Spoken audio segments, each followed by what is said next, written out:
మా 1,00,000 సబ్స్క్రైబర్లు రీచ్ కావడం అనేది ఆల్మోస్ట్ ఒక 10 ఏళ్ల నుంచి నా జీవితాశయం. సంజీవ్ శ్రీరామ్ అని మన పేరున్న ఒక యూట్యూబ్ ఛానల్ కి 1,00,000 సబ్స్క్రైబర్లు రీచ్ అయిన తర్వాత అరే మనకు కావాల్సింది ఇదే కదా అని గుర్తొచ్చింది. సో ఈ యూట్యూబ్ ది కథ అంతా స్టార్ట్ అయింది ఇప్పుడు కాదు, 10 ఏళ్ల ముందే. అసలు యూట్యూబ్ ఛానల్ ఎందుకు పెట్టినా, 10 ఏళ్ల నుంచి యూట్యూబ్ వల్ల ఏం నేర్చుకున్నా, మొత్తం జర్నీ అంతా ఈ వీడియోలో బట్టలిప్పి మాట్లాడదు. Open heart with Sanjeev Sriram. ఏంది ఎందుకు ఇవన్నీ 100K రీచ్ అయిపోయిన తర్వాత మన మార్వెల్ స్టూడియో టూర్ వీడియోలా టెక్ సామాన్ అని ఇన్నిసార్లు ఎందుకు అంటున్నానో మనకి 100K సబ్స్క్రైబర్స్ అయినాక చెప్తా. అసలు ఆ టెక్ ముచ్చట ఏందో ఇప్పుడు చెప్తా. సో 2014-2015 టైం అది. అప్పట్లో 9th-10th క్లాస్లో ఉండే. అప్పుడు స్టార్ట్ అయింది మనది యూట్యూబ్ స్టోరీ. ఆ టైంలో మనం అందరం ఫేస్బుక్ లో బాగా యాక్టివ్ ఉంటుండే కదా. మ్యూచువల్ ఫ్రెండ్స్ ఎవరైనా కనిపించగానే ఫ్రెండ్ రిక్వెస్ట్లు పంపడం, క్రిమినల్ కేసు ఆడడం, మన బీ లైక్ బ్రో మీమ్లు చూసే జమానా అది. ఆ కాలంలో ఇట్లా కనిపించిన మీమ్లు పోస్టులు అన్ని మన ఫీల్డ్ లకు షేర్ చేస్తుండే. సో ఆ జమానాలో అట్లా ర్యాండమ్ గా ఫీల్డ్ లో చూసుకుంటూ పోయే రోజులలో నాకు ఆశిష్ చంచల్ అనేవి వీడియోస్ కనిపించినాయి. అట్లా ఫేస్బుక్ లో చిన్న ఆశిష్ భాయ్ వీడియోలు చూసి పిచ్చ ఫ్యాన్ అయిపోయినా. ఎంత పెద్ద ఫ్యాన్ అంటే ఆ టైంలో జియో లేదు కదా. ఆ కామెడీ వీడియోలన్నీ డౌన్లోడ్ చేసుకుని నా మెమరీ కార్డులు వేసుకొని పెట్టుకుంటుండే. కనిపించిన వాళ్ళందరికి చూపిస్తుండే. అంత పాగలుగా ఉంటుండే. తర్వాత ఇట్లా యూట్యూబ్ లో కూడా వీడియోలు పెడతాడని అర్థమైంది. ఆ టైంలో ఆశిష్ చంచలానికి యూట్యూబ్ లో ఒక 10,000 సబ్స్క్రైబర్స్ ఏమో ఉండే అంతే. అప్పటి వరకు నా దృష్టిలో యూట్యూబ్ అంటే పెద్ద పెద్ద సెలబ్రిటీలు, కంపెనీలు అక్కడికి వచ్చి అడ్వర్టైజ్మెంట్ చేస్తారేమో అని అనుకున్నా. MKBHD, Sri Balaji movies, Aditya music ఇట్లాంటి వాళ్ళు వీడియోలు, పాటలు, సినిమా ఆడియో లాంచ్లు గింతే తెలుసు. తర్వాత అప్పుడు నార్మల్ మనుషులు కూడా యూట్యూబ్ లో వీడియోలు అప్లోడ్ చేయొచ్చు అని తెలిసింది. ఇక మెల్లమెల్లగా భువన్ బాము, క్యారీ మినాటి, హర్ష్ బెనివాలు వీళ్ళందరి వీడియోలు మెల్లమెల్లగా కనిపించినాయి. ఇంత మంచిగా వీడియోలు ఎట్లా చేస్తున్నారు రాబాయ్ అని చెప్పి నాకు మస్తు హ్యాపీగా అనిపించింది. ఆ టైంలో ఇన్స్టాగ్రామ్ ఎవడ ఎక్కువ వాడకుంటుండే. ఒక రోజు ఇట్లనే 2016-2017 టైంలో సంథింగ్ ఆశిష్ భాయ్ ఇట్లనే ఒకసారి ఫేస్బుక్ లో లైవ్ వచ్చిండు. తక్కువనే ఉండే ఫాలోవర్స్ కూడా. ఆ లైవ్ లా భాయ్ ఎక్ బార్ నామ్ లేలో అని చెప్పేసి పాగల్గా అంతే స్పామ్ చేసుకుంటూ కూర్చున్నా. ఎంత చేసినా నో లక్. నా కమెంట్ ని దేకలేడు. మన కమెంట్ మిస్ అయిపోయింది. ఇంకా బాధ అస్సలకి తట్టుకోలేకపోయినామో నిబ్బాగాని కదా. ఇక నెక్స్ట్ మినిటే నేను మమ్మీతోని నేను ఇట్లా ఆశిష్ని కలవడానికి మహారాష్ట్రలో ఉన్న ఉల్లాస్ నగర్ పోతా అని చెప్పిన. బట్ పోతే నువ్వు వాడు ఎక్కడ ఉంటావు, నిన్ను ఎవరు దిగుతాడు అని అడిగింది. లాజిక్ కరెక్టే, నేను పోతా కలుస్తా. బట్ మనం గుర్తు పెట్టుకోవాలి కదా, మనమేం తోపు కాదా, మనం ఎందుకు గుర్తు పెట్టుకుంటాడు. ఒకవేళ పోయి కలిసినా కానీ అందరిలాగానే ఎవడో ఫ్యాన్ అని అనుకుంటాడు. మనం ఒక పాగల్ ఫ్యాన్ అని తెలవాలంటే మనతో కూర్చొని ఇప్పటిదాకా చెప్పిన సోదని తినాలి. అట్లా నాతో పాటు కూర్చోవాలంటే నేను తోపు కావాలి. ఏదో ఒకటి చేసి దీనమ్మ తోపు అయినాకనే కలుస్తాము అని ఫిక్స్ అయినా. అగైన్ నిబ్బా రోజులు అవి. So don't judge me. ఇట్లా మనం కూడా యూట్యూబ్ లోనే వీడియోలు చేద్దామంటే అప్పుడు ధైర్యం సరిపోలేదు. ఒకవేళ చేస్తే అందరు ఏమనుకుంటారు, ఇజ్జత్ తీస్తారేమో. అయినా మనకేమొచ్చు అని మస్తు భయమైన ఉండే. యూట్యూబ్ సెటప్ ఏమన్నా సెట్ చేసుకుందామన్నా కానీ లేవు. మనకేమో క్వాలిటీగా పనిచేయాలని ఉంటుండే. Simple MKBHD inspiration, make videos that you want to watch.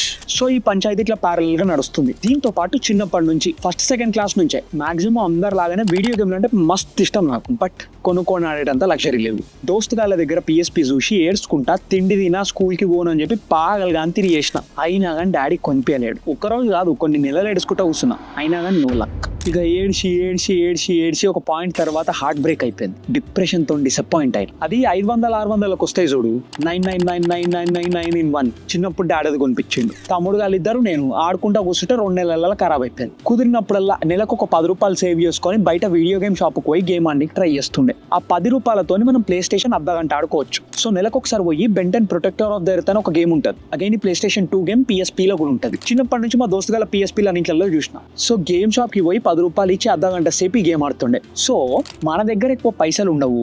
అర్ధగంట కాగానే షాప్ లకి చెలగొడతారు. ఎవ్రీ మంత్ పోతుండే 10 రూపాయలు ఇస్తుండే, అర్ధగంట సేపు ఆ గేమ్ పెట్టుకుని ఆడుతుండే. ఇంటికి వచ్చేటప్పుడు ఆ గేమ్ సేవ్ చేసి వద్దాము అంటే ఆ మెమరీ కార్డు ఉండదు.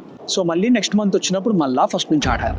ఇక అది ఆడి మొత్తం ఆ లెవెల్లో ప్రో అయిపోయినా. మెల్లగా కొన్ని నెలల తర్వాత అదే 10 రూపాయలకి అదే అర్ధగంటలో 2 లెవెల్ కంప్లీట్ చేసేంత స్టేజ్కి ఎదిగిన. బట్ నువ్వు ఎంత ప్రొఫెషనల్ అయినా కానీ దానికంటే ఎక్కువ కంప్లీట్ చేసుడు కష్టమే. ఇక గేమ్ కంప్లీట్ చేయలేకపోతున్నా అని మస్తు బాధ అవుతుండే. ప్రతి నెల అది ఆడినంతసేపు హ్యాపీగా ఉంటుంది. అది ఆడిన తర్వాత నెక్స్ట్ లెవెల్ ఏముంటుంది రాబాయ్ అని చెప్పేసి సైకోగా అంతే రాగమవుతుండే. మెల్లగా నడుస్తూనే ఉంది 10th క్లాస్ దాకా. అదే వెళ్ళి PlayStation కావాలని, ఆల్సో కంప్యూటర్ కావాలని. కంప్యూటర్ కొనిపిస్తే మస్తు చదువుతా అది ఇది అని చెప్పి మస్తు నగరాలు చేసిన, మస్తు డ్రామాలు చేసిన. బట్ నిజంగానే చిన్నప్పటి నుంచి మస్తు చదువుతుండే. సో ప్రాబ్లం లేదు, చదువుతాడు రాబాయ్ ఈడు అని చెప్పేసి ఒక చిన్న హోప్ అయితే ఉండే ఇంట్లో. ఇక అడిగి సాగు కొడితే చదువు అని ఒక లింక్ పెట్టినా కాబట్టి ఇక PSP నా కంప్యూటర్ ఏదో ఒక్కటి చెప్పమని చెప్పిండు. నేను ఇక అత్యధిక బాధతోని మన PlayStation మన PSP కోరికని సాక్రిఫైస్ చేసి ఇక ఏం దిక్కుతోచని పరిస్థితులలో కంప్యూటర్ కొప్పుకున్నాను. బట్ కంప్యూటర్ అంటే అట్లీస్ట్ ఒక 20,000 రూపాయలు పెట్టాలి. ఆ రోజులలో 20,000 పెట్టినా కానీ నీకు మంచి ఫంక్షన్ చేసే పీసీలు దొరకకుంటుండే. ఇక ఏదో ఒకటి డాడీకి తెలిసిన వాళ్ళని తీసుకుపోయి సిటీసీలో ఒక డబ్బా పీసీ కొనుక్కొచ్చిండు. నేను పీసీతో పాటు వైఫై రౌటర్ కూడా కొనమని చెప్పేసి బాగా సాగు కొట్టి డీలింక్ రౌటర్ కూడా కొనుక్కరమ్మని చెప్పిన. ఇక అట్లా కంప్యూటర్ గురించి ఒక నెల రోజులు అడిగి సాగు కొట్టిన తర్వాత ఒక రోజు స్కూల్కి పోయి ఇంటికి వచ్చే లోపల ఫైనల్లీ ఇంట్లో కంప్యూటర్ ఉండే. దాంతో పాటు పక్కన డీలింక్ ది వైఫై రూటర్ ఉండే. ఎంత ఏలుముద్రగానంటే ఇదంతా ప్రీ జియో ప్రీ ఇంటర్నెట్ ఎరా ఇదంతా. So again don't judge me. So just wifi router ఉంటే మనకు వైఫై వచ్చేస్తుంది, మొత్తం ఏది పడుతుంది ఈ వెబ్సైట్లో ఓపెన్ చేసుకోవచ్చు అని చెప్పేసి అనుకుంటుండే. బట్ కనెక్షన్ రావాలంటే ఇంటర్నెట్ కూడా ఉంటుందని తర్వాత తెలిసి నా దృష్టిలో వైఫై వేరే ఇంటర్నెట్ వేరేనేమో అని అనుకున్నా. అప్పట్లో ఏం తెలియదు, జస్ట్ ఇంటర్నెట్ కోసం రీఛార్జ్ కార్డులు తీసుకొని ఫోన్లో రీఛార్జ్ చేసుకుంటుండే, అంతే తెలుసు. వైఫై రూటర్ ఒక్కసారి కొనేసుకుంటే మొత్తం ఫుల్ వైఫై వచ్చేస్తుంది, ఇంటర్నెట్ వచ్చేస్తుంది అనుకున్నా. బట్ ఎనీవేస్ కంప్యూటర్ కొన్నాడు, ఐఎమ్ కైండ్ ఆఫ్ హ్యాపీ. కాకపోతే ప్లే స్టేషన్ కావాలి అన్న ఆశ మాత్రం అట్లనే ఉంది. ఆ గేమ్ ని కంప్లీట్ చేయాలి అన్న కోరిక మాత్రం నిద్రలో కూడా నన్ను వెంటాడుతూనే ఉంది. సో ఇంటర్నెట్ లా మన దగ్గర ఉన్న ఈ పీసీలా ఆ గేమ్ ఎట్లా ఆడాలి అని చెప్పేసి వెతుకుడు స్టార్ట్ చేసిన. ఆ తర్వాత ప్లే స్టేషన్ ఎమ్యులేటర్స్ అని కొన్ని ఉంటాయని అర్థమైంది. అట్లా PPSSPP అని ఒక ప్లే స్టేషన్ ఎమ్యులేటర్ కనిపించింది. అది ఇన్స్టాల్ చేసుకున్న తర్వాత మనం మన పీసీలోనే PSP గేమ్స్ ఆడొచ్చు అని తెలిసింది. ఇక దానికోసం ఇంకా ఎక్స్ట్రా రీసెర్చ్ చేసుకుంటా కూర్చుంటే యూట్యూబ్ లా సందీప్ కందుకూరి అనుకుంటా how to play Ben ten protector of the earth game on PC అని ఒక వీడియో పెట్టిండు. నాకు ఇంకా గుర్తు ఛానల్ పేరు అయితే సందీప్ కందుకూరినే. అగైన్ ఇదంతా 2015 సంథింగ్, అప్పుడు 9-10 ఏళ్ల ముందు స్టోరీ ఇదంతా. ట్యుటోరియల్ చాలా సింపుల్ ఉండే, కానీ ఆ సాఫ్ట్వేర్ ఇన్స్టాల్ చేసి గేమ్ డౌన్లోడ్ చేసుకోవడానికి సుక్కలు కనబడ్డాయి నాకైతే. లైక్ లిటరలీ మస్తు కష్టపడ్డామా. VPN అంటే ఏంటిది, టారెంట్ అంటే ఏంటిది, యాడ్లు ఏంది, పైరసీ ఏంది, 10 డౌన్లోడ్ బటన్లు, సర్వర్ ఎన్క్రిప్షన్లు, సుక్కలు కనబడ్డాయి. But eventually after a couple of days I was finally able to download and install PPSSPP and I was finally able to play Ben ten protector of the earth game. Can you believe that? ఇక ఆ రోజు మస్తు ఏడిసిన. పోయా YouTube video కింద thanks bro, నీ వల్ల నా జీవితం మారిపోయింది అని చెప్పేసి కమెంట్ ఏదో పెట్టిన. ఇక మస్తు ఆనందం. ఆ ఆనందంతో టెక్ మీద బాగా గౌరవం పెరిగింది, ప్రేమ పెరిగింది. సో బేసిక్ గా మన దగ్గర ఒక పీసీ ఉంటే దాంట్లో అన్ని ఉన్నట్టే, మనం ఏదో ఒకటి గెలికి ఏదో ఒకటి సెట్ చేయొచ్చు అని అర్థమైంది. ఆ రోజు అసలు నా చైల్డ్హుడ్ మొత్తం అంత హ్యాపీగా లేని కదా అని అనిపించింది. అప్పటికి చైల్డే, బట్ స్టిల్ అట్లా అనిపించింది. ఐ మీన్ ఆ గేమ్ ని ఆడడం, ఎంజాయ్ చేయడం is a childhood dream that came true. ఇక అది వర్కౌట్ అయింది. నెక్స్ట్ జనాలకు హెల్ప్ చేయాలి. ఇట్లాంటి టెక్ గురించి అందరికి తెలియాలి, అందరికి హెల్ప్ కావాలి, అందరు కూర్చోవాలి, అందరు గేమ్లు ఆడాలి, అందరు ఎంజాయ్ చేయాలి. ఫైనల్లీ అందరు హ్యాపీగా ఉండేటట్టు చేయాలి అని అనిపించింది. ఇది ఇట్లా నడుస్తుందా? Cut to about the same time 10th అయిపోయింది, ఇంటర్ ఫస్ట్ ఇయర్ అనుకుంటా. ఇట్లా ఒక స్మార్ట్ ఫోన్ కావాలి అని ఫిక్స్ అయితే ఆడికి అడిగిన. మన దగ్గర ఆల్రెడీ కంప్యూటర్ ఉన్నది, ఇంటర్నెట్ ఉన్నది. ఇక దాంట్లో మస్తు రీసెర్చ్ చేసిన తర్వాత మన బడ్జెట్ కి MI Note 3 అనే ఫోన్ తీసుకోవాలని అర్థమైంది. MI ఫోన్ లో అప్పుడప్పుడే ఇండియాకి వస్తున్నాయి. ఆ ఇయర్ లో అది ఇండియాస్ #1 సెల్లింగ్ ఫోన్ అనుకుంటా. సో అదే తీసుకుందామని ఫిక్స్ అయ్యి డాడీని బయట ఒక స్టోర్ కి తీసుకుపోయినా. RTC క్రాస్ రోడ్ ఉన్న సంగీత మొబైల్స్ కి పోయినా. ఇప్పుడు ఉందో లేదో తెలియదు, అప్పుడు ఉంటుండే. సంగీత మొబైల్స్ కి ఒప్పోకి పార్ట్నర్షిప్ ఉంటుంది. నేను MI Note 3 కొందాము అని ఫిక్స్ అయ్యి ఆడికి పోయిన ఉంది. ఎందుకు అసలు MI తీసుకుందాం అనుకుంటున్నావు? ఇగో నా దగ్గర ఒక ఫోన్ ఉన్నది, ఒప్పో అని, తో బ్రాండ్ ఇది తీసుకో, ఇంకొక 1000 రూపాయలు తక్కువకి వస్తుంది, మొత్తం పర్ఫార్మెన్స్ గిట్ట సేమ్ ఉంటుంది, సేమ్ అదే చిప్పు, అది ఇది అని చెప్పేసి ఆగం చేసాడు. దాంతో పాటు బోనస్ గా జెస్చర్లు ఉంటాయి దాంట్లో. ఇగో ఇట్లా సర్కిల్ కొడితే కెమెరా ఆన్ అవుతుంది, ఇట్లా అంటే నెక్స్ట్ సాంగ్ పోతుంది, ఇట్లా అంటే బ్యాక్ సాంగ్ పోతుంది. ఇక ఏమేమో గిమ్మికులు చూపించిండు అండ్ నాకు ఒప్పో ఫోన్ అంటే గట్టిండు. అప్పటికొప్పో అంత ఫేమస్ కూడా కాదు, లిటరలీ ఎవ్వని తెలియదు. ఆ టైంలో ఒప్పో IPL స్పాన్సర్షిప్ చేసింది గుర్తుందా? ఒప్పో సెల్ఫీ మొబైల్ అని చెప్పేసి బాగా మార్కెటింగ్ చేసుకున్నారు. అట్లా ఒప్పో ఫేమస్ కావడానికి 2 ఏళ్ల ముందు నుంచే నా దగ్గర ఒప్పో ఫోన్ ఉండే. దానంత ఆగంపాష్ ఫోన్ ని జీవితంలో చూడలేదు. ర్యామ్ ఉండదు, స్టోరేజ్ ఉండదు, గేములు లాగ్ అవుతాయి. ఆఖరికి పోకిమాన్ గో లాగ్ అవుతుండే. అసలు స్మూతే ఉండదు, మొత్తం రచ్చనే. ఇంకో ఫోన్ కొనిపిమంటే డాడీ రాయి తీసుకొని కొడతాడు. సో ఉన్నదాన్నే తోపెట్ల చేయాలో నేర్చుకోవడం స్టార్ట్ చేసిన. ఇక ఈ రూటింగ్లు, కస్టమ్ రామ్లు, stock Android, macros, extend GB అని చెప్పేసి మొత్తం ఆగం చేసిన. అండ్ ఫోన్ ని నాశనం చేసి స్టార్ట్ చేసి మస్తు నేర్చుకున్నా. ఇక ఓవర్ ద టైం నాకు టెక్ మీద ఇంట్రెస్ట్ మస్తు పెరుగుతుండే. ఇప్పుడు ఈ టెక్ ట్రాక్ ఇంకా మన ఆశిష్ అన్న ట్రాక్, ఈ రెండు చూసిన తర్వాత యూట్యూబ్ చేయాలని అర్థమైంది. బట్ అగైన్ మన దగ్గర ఏం ఎక్విప్మెంట్ లేదు, ఏం వీడియోలు చేయాలో అర్థం కాదు. ఇట్లా కాదని చెప్పి మన దగ్గర ఏమున్నాయి అండ్ చీప్ గా మనకి ఏం దొరుకుతాయో వెతకడం స్టార్ట్ చేసిన. ఒక PC ఉంది, ఒక ఫోన్ ఉంది. టెక్ ఛానల్ పెట్టాలంటే ఇంకా మనకి ఏమైనా టెక్ సామాన్లు కావాలి. సో ఆన్లైన్ లో చీప్ గా టెక్ సామాన్లు వెతికి, అప్పట్లో Paytm మాల్ అని ఒకటి ఉంటుండే, దాంట్లో కూపన్లు, ప్రోమోలు ఏమేమో ఉంటాయి. ఇక ఉన్నా లేని కూపన్ కోడ్లు అన్ని పెట్టి వానికి వీనికి రిఫర్ చేసి ఒక 10 రూపాయలు తెచ్చుకొని, సో దాంతో చిన్న చిన్న టెక్ సామాన్లు కొనుక్కుంటా కూర్చున్నా. అంటే ఫోన్ స్టాండ్లు, చిన్న చిన్న కనెక్టర్లు, చీప్ స్మార్ట్ వాచ్ వాచ్లు, ఇయర్ ఫోన్స్, హెడ్ ఫోన్స్, చిన్న చిన్న లైట్లు, ఇట్లాంటి అన్ని కొన్ని వాటి రివ్యూలు పెడుతుండే. ఎక్కువ సోది చేయకుండా ఫాస్ట్ గా చెప్పడానికి ట్రై చేస్తుండే. కెమెరా ముందుకు వచ్చేది ఎట్లన్నా ఇంకా ధైర్యం రాలేదు. ఇక అన్ని రివ్యూలే కాబట్టి టాప్ డౌన్ షాట్లు, ప్రోడక్ట్ షాట్లు అవే తీసుకుంటూ కూర్చుంటుండే. అప్పట్లో మనకు ఒకటే రూమ్ ఉంటుండే. ఇక అందరినీ లొల్లి చేయొద్దని చెప్పి బయటికి పంపించి ట్యూబ్ లైట్లు అన్ని పెట్టి, చిన్న చిన్న లైట్లు అన్ని పెట్టి ప్రోడక్ట్ షాట్ ఏదో ఇట్లా మీదికి తీసుకొని ట్రై చేస్తుండే. ఫ్రెండ్ అలాగా వచ్చింది. వీటిలో మెల్లమెల్లగా ఓవర్ ద టైమ్ సినిమాటోగ్రఫీ అంటే ఏంటిది, ఫిల్మోగ్రఫీ అంటే ఏంటిది, వీడియోగ్రఫీ అంటే ఏంటిది, లైట్స్ ఎట్లా వాడాలి, కెమెరా ఎట్లా వాడాలి, ఇవన్నీ చిన్న చిన్న మెల్లమెల్ల నేర్చుకుంటూ పోయింది. మన దగ్గర ఉన్న ఎక్విప్మెంట్ తోని, మన దగ్గర అవైలబుల్ ఉన్న రిసోర్సెస్ తోని మాక్సిమం అవుట్పుట్ తీసుకురావడానికి ట్రై చేస్తుండే. మొత్తం షీక్ పడేస్తుండే. ఇట్లా యావరేజ్ ఫుటేజ్ ని కూడా మనం తోపు చూపించాలి అంటే ఎడిటింగ్ అని ఒకటి ఉంటుందని తెలిసింది. ఇక ఆన్లైన్ లో ఆ వెబ్సైట్, ఈ వెబ్సైట్, ఆ వీడియోలు, ఈ వీడియోలు, యూట్యూబ్ మొత్తం దండయాత్ర చేసి ఎడిటింగ్ నేర్చుకున్నా. ఇప్పుడు ఈ యూట్యూబ్ వీడియోల కోసం టెక్నివర్ స్పాటెడ్ అని ఒక యూట్యూబ్ ఛానల్ స్టార్ట్ చేసిన. ఇప్పటికి కూడా ఛానల్ యాక్టివ్ లోనే ఉంది. బట్ ఒక్క వీడియో కూడా ఎవరు దేకకుంటుండే. లిటరల్ 20 వ్యూస్ 30 వ్యూస్ గింతే. ఇట్లా స్లోగా ఏదో ట్రై చేసుకుంటూ కూర్చున్నా. ఓవర్ ద టైం ఇట్లా చీప్ సామాన్లు కొనడానికి కూడా మనకు పైసలు సరిపోతలేవు. ఇక యూట్యూబ్ కోసం, మన సెటప్ కోసం, ఇంకా నార్మల్ గా ఖర్చుల కోసం ఏం చేయాలో అస్సలు తెలియదు. బట్ మనకు అప్పుడే 18 వచ్చింది, డ్రైవర్స్ లైసెన్స్ కూడా వచ్చింది. ఇక రాపిడోలో డ్రైవింగ్ చేసుడు స్టార్ట్ చేసిన. మెల్లమెల్లగా బడ్జెట్ మైక్లు, లైట్లు ఇవన్నీ కొనడం స్టార్ట్ చేసిన. మన కోటి, హరిదాస్ మార్కెట్, గుజరాత్ గల్లీ, తురుప్ బజార్ మొత్తం తిరిగి చీప్ గా ఎవడిస్తాడో వెతుక్కుంటూ కూర్చుంటుండే. బట్ పొరాలం కాబట్టి చీప్ గా ఎవడియ్యాడు, అందరు ఎక్కువ రేటే చెప్తారు. ఇక ఇది ఇట్లా నడుస్తూనే ఉంది. దీంతో పాటు ఎవ్రీ 8-9 మంత్స్కి ఒకసారి అమెజాన్ లోనో, ఫ్లిప్కార్ట్ లోనో ఎక్స్చేంజ్ ఆఫర్ లో మన పాత ఫోన్ ఇచ్చేసి ఒక 5-6 వేలు ఎక్స్ట్రా వేసుకొని కొత్త ఫోన్ కొనుక్కుంటూ ట్రై చేస్తుండే. ఇక అట్లా స్లోగా యూట్యూబ్ స్టార్ట్ చేసిన తర్వాత మెల్లగా మా దోస్తు గారి దగ్గర DSLR ఉంటుండే, తస్కరించిన. అంటే వానికి తెలుసు, బట్ ఎట్లాగో వాడు పెద్ద పీకి వాడేది ఏం లేదని చెప్పేసి నా దగ్గర ఉంచి పని చెప్పిండు. ఏమన్నా అవసరం పడితే అడుగుతా అని చెప్పిండు. సో ఇప్పుడు మన చేతిలో DSLR వచ్చింది. మన వీడియో క్వాలిటీ కూడా ఇంతకు ముందు కంటే పెరిగింది. బట్ టాలెంట్ లేనప్పుడు ఎంత మంచి కెమెరా ఉండేం లాభం. అవుట్పుట్ అయితే నా మైండ్ లో ఏదైతే ఉండనో బయటికి రాలేకపోయింది. నేను తీసుకురాలేకపోయినా. నెక్స్ట్ ఇక వాడు ఒక రోజు ఏమన్నా DSLR ఇచ్చేది ఉన్నదా అని అడిగాడు. నిజమే కదా, తీసుకున్నా, పక్కన పెట్టి అట్లా ఉంచిన. నేను కూడా పెద్ద ఏం వీడియోలు చేస్తలేను, ఇక ఇచ్చేసుడే బెస్ట్ అని ఇచ్చేసిన.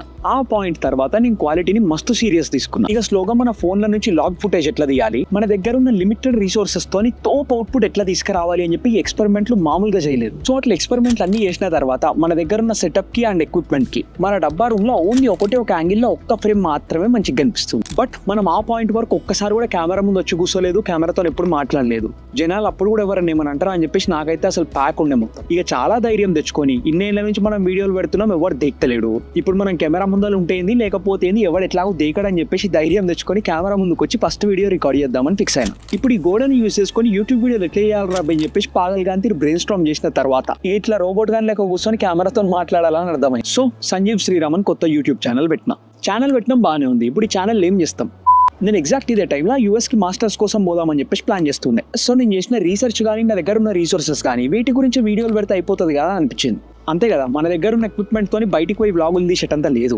ఇక ఈ స్టూడియోకి మార్వెలస్ స్టూడియో అని ఒక పేరు పెట్టి, అండ్ ఈ ఫస్ట్ స్టూడియోది టూర్ కూడా ఆల్రెడీ మన ఛానల్ ఉంది, ఒకసారి ఐ బటన్ లో పెడతా, ఇంట్రెస్ట్ ఉంటే చూడండి.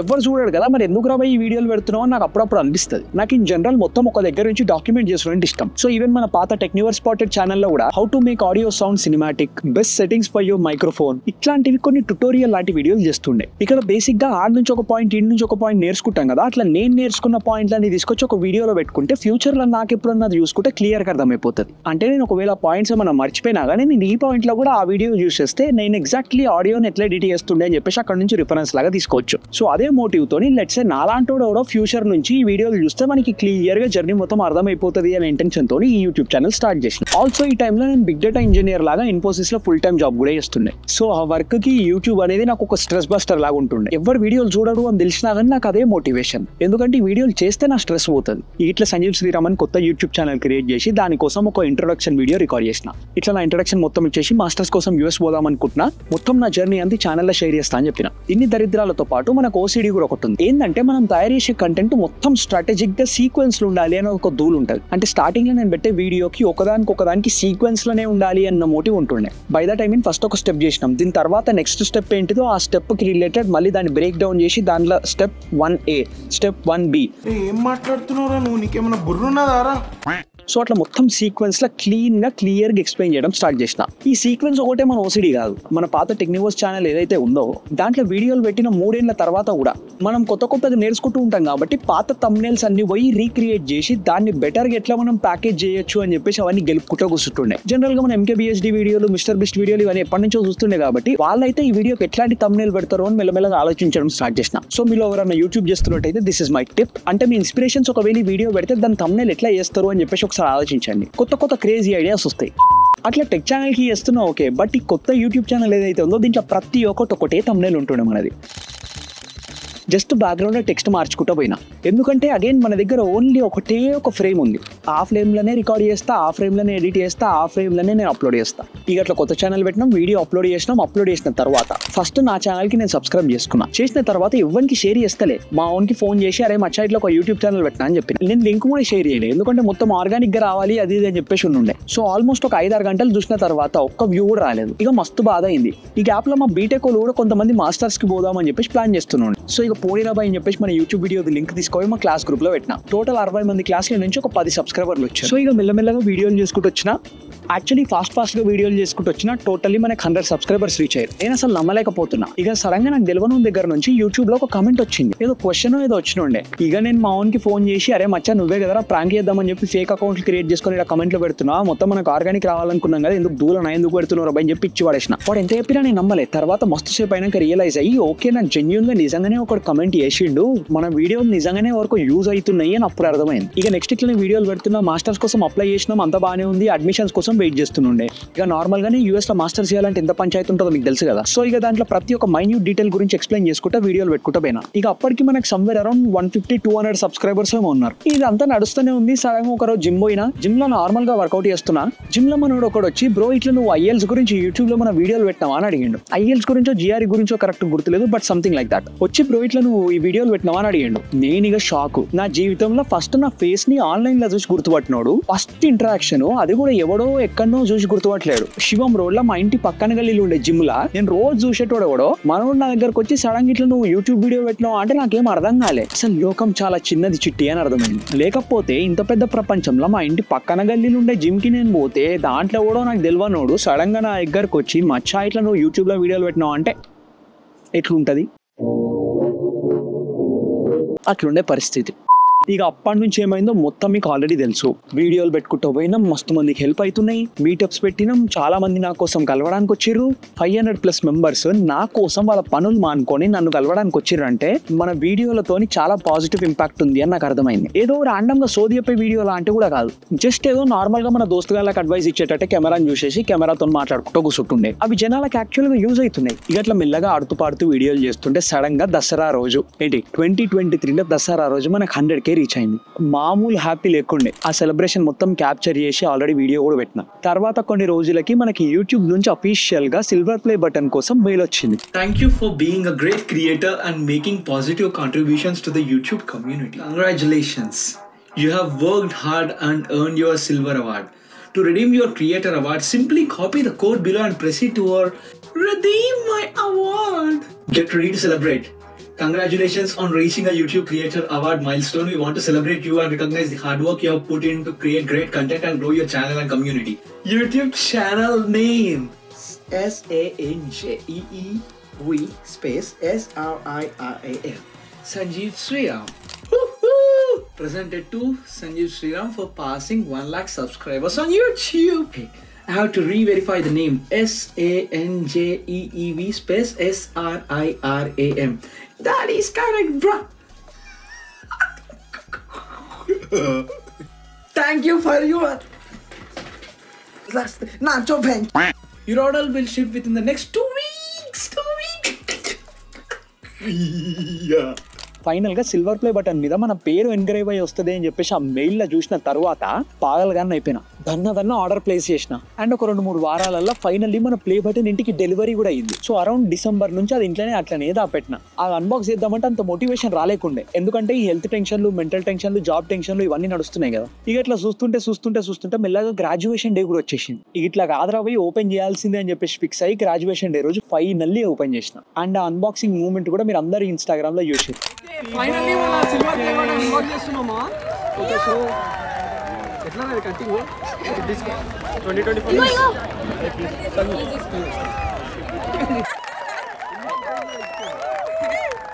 ఓకే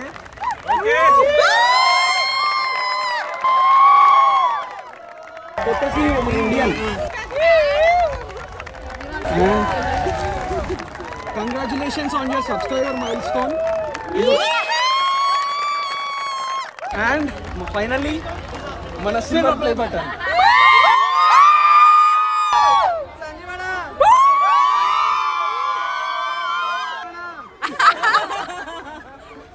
ఫైనలీ మా వచ్చేసింది మనకి silver play button. Thank you so much. Thank you for the support. 6 months అయింది కానీ మంచి అకేషన్ తర్వాత ఓపెన్ చేద్దామని ఇన్ని రోజులు వెయిట్ చేస్తున్నా. ఫైనలీ గ్రాడ్యుయేషన్ కంటే మంచి అకేషన్ ఏముంటుంది. అండ్ మొత్తానికి వచ్చేసినాము. Thank you all so much. And మీరందరూ ఎంవీపీస్ లేకపోతే ఈ 100K అనేది 100% కళలాగానే ఉండిపోతుండే. ఈ సంజు అండ్ కళను నిజం చేయడానికి నాకు మన ఎంవీపీస్ అందరూ వచ్చారు. And I'm extremely thankful for all of you. I know it's been 10 months since we got to 100K, but I was going through lot of stuff. Job tension, mental టెన్షన్లు, health టెన్షన్లు అంతా పాగలుగానే అయిపోయినా. అండ్ ఇప్పుడు finally original experience తోని genuine గా job వచ్చింది. చెప్తా తొందర ఎందుకు చెప్తా. వెరీ సూన్ జాబ్ నా ఒక్కనికే కాదు, మీ అందరికి టాలెంట్ ఉన్న ప్రతి ఒక్కరికి తెప్పిస్తా. And again thank you so much for 100K of course. And yeah అంతే మరి, బాయ్.